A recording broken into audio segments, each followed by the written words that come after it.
ప్రేక్షకులకి నమస్కారం అండి. రక్తహీనత, హిమోగ్లోబిన్ తగ్గిపోవడం ఇది చాలా మందిలో ఉంటుందన్నమాట. దీనివల్ల ఎంతోమంది అంటే మెన్స్ట్రువల్ సైకిల్ అయినప్పుడు స్త్రీలకి అతిగా ఈ బ్లీడింగ్ అనేది అయిపోవడం వల్ల వాళ్ళకు వస్తూ ఉంటుంది. జెంట్స్లోనేమో సరైన ఆహారం తీసుకోకపోవడం వల్ల కొంతమందికి వస్తుంది. కొన్ని ఫ్యామిలీస్లో 9 to 10 ఉంటుందండి. వాళ్ళు కంగారు పడిపోవాల్సిన అవసరం లేదు.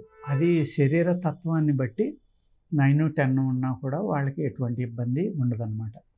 కొంతమంది 14. ఈ మధ్యకాలంలో ఏంటంటే చాలా కేసుల్లో చూస్తున్నాం. కంప్లీట్ బ్లడ్ పిక్చర్లో ఒక 5 ఉండాలి హిమోగ్లోబిన్ అనుకుంటే 5.25, 0.5, 5.5 ఇలాగా రీడింగ్ ఎంతైతే ఉండాలో ఆరోగ్యకరమైన మనిషికి అంతకంటే ఎక్కువ ఉంటుందండి. ఇదేంటంటే ఇదివరకు ఎప్పుడు నేను అలా చూడలా.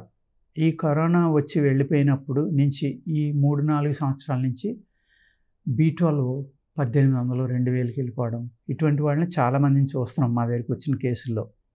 వీళ్ళు ఏం చేయాలంటే ఉసిరి అంటే విటమిన్ సి ఎక్కువ ఉన్నది సిట్రస్ ఫ్రూట్లు తింటే మంచిదండి. ఉసిరిలో మళ్ళీ ఐరన్ చాలా ఎక్కువ ఉంటుంది. ఐరన్ డెఫిషియన్సీ ఉన్నవాళ్ళు ఉసిరి కషాయం తీసుకుంటే ఈ ఉసిరి కషాయం కూడా ఏం చేస్తారంటే వాత శరీరులకు ఇబ్బంది పెడుతుంది, అల్సర్స్ ఉన్నా కడుపులో మంట ఉన్నా ఇబ్బంది అవుతుంది అనుకున్న వాళ్ళు మజ్జిగతో కలిపి తీసుకోండి, చాలా బాగా పనిచేస్తుంది. ఒక 3 ఏళ్ళకు వచ్చినంత మంచి పసుపు, క్వాలిటీ పసుపు, ఒక చిటికెడు మిరియాలు.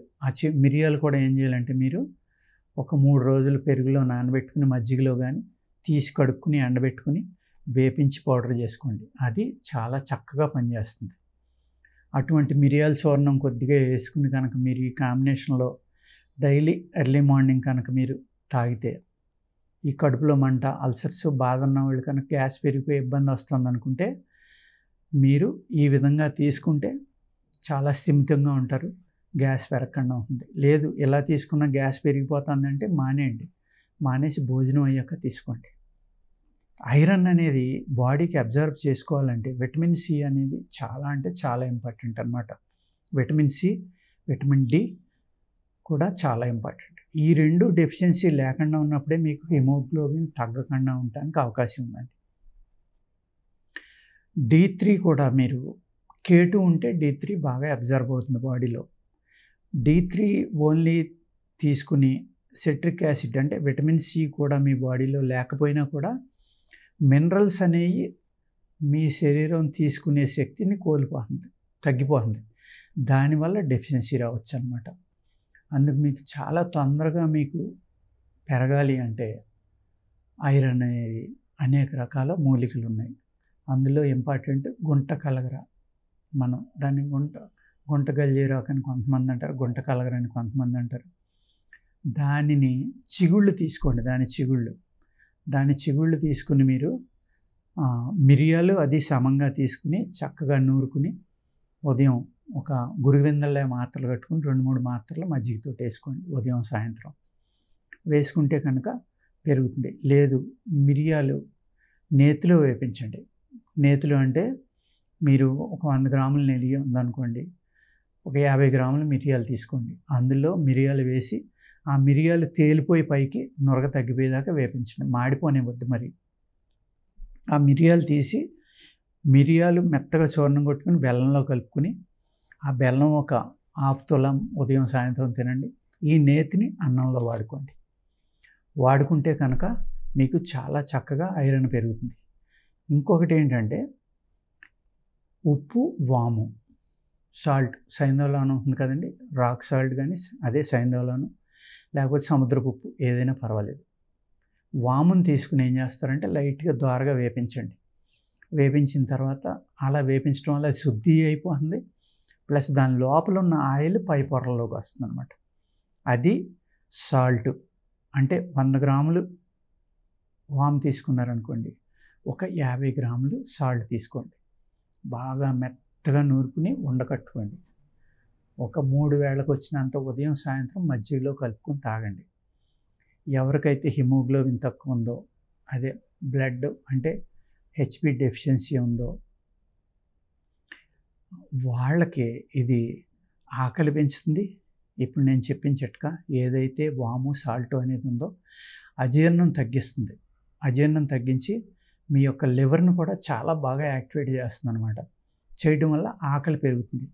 ప్లస్ ఏ లివర్ అయితే మీ బాడీలో వర్క్ చేస్తుందో అది చక్కగా మినరల్స్ అన్నిటిని మీ బాడీకి పంపిస్తుందనమాట.